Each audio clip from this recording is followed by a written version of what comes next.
Hey, how's it going, guys? Marc here for Santino Sunday Cigar Review, Santino Cigars and Cocktails. This week on Just the Tip, we're going to talk about a question that I've got a lot lately that others have gotten. They've kind of, reiterated back to me. When you get your cigars, do you store them in the cellophane or outside the cellophane? We're going to talk about that today. I'm going to explain a few reasons why and why not, and ultimately just let you decide on what you want to do.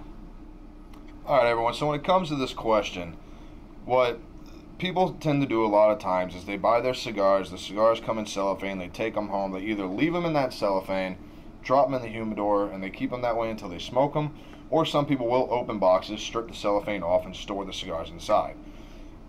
If you're a new smoker and you're buying a different array of cigars, different wrappers, different bodies and strength, different profiles, seasoned cigars versus premium cigars, what I want you to do is always leave the cigars the way that they are. The reason I say that is you take this Padron, for example, and this Timeless Sterling here.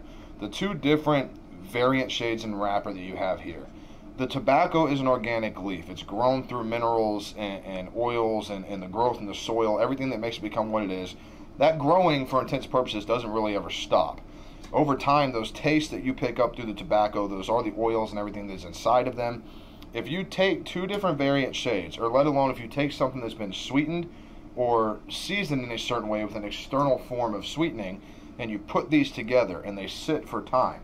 Now, I've left the Sterling in the cellophane just because it's going to go back on the shelf, but if these were sitting in a humidor, there's not really any dominant specific amount of time in which it can happen, but if you store these long enough, these cigars will start picking the traits off of each other.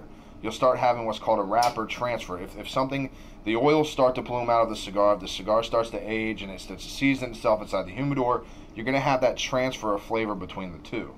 Now, where I do agree with it is you have some people that do store. If you collect cigars or if you smoke a lot of cigars, you have a large humidor, you will have people that have a Connecticut tray, a Maduro tray, an Oscuro tray, a Ligero tray, so on, a Candela, so on and so forth.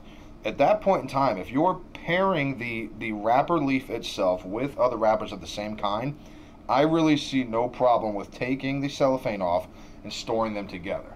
Now, the plus side on the cellophane is, say for some reason some moisture content leaks into your humidor. If that moisture content slams on the top of this leaf and is not caught, this cigar is completely ruined.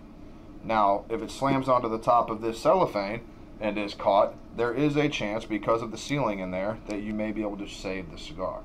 So, rule of thumb, as I said, if you're new to cigars and you're trying a different variant across the board, different wrapper colors, different lengths, bodies, builds, sweet, not sweet, leave the cigars as they come.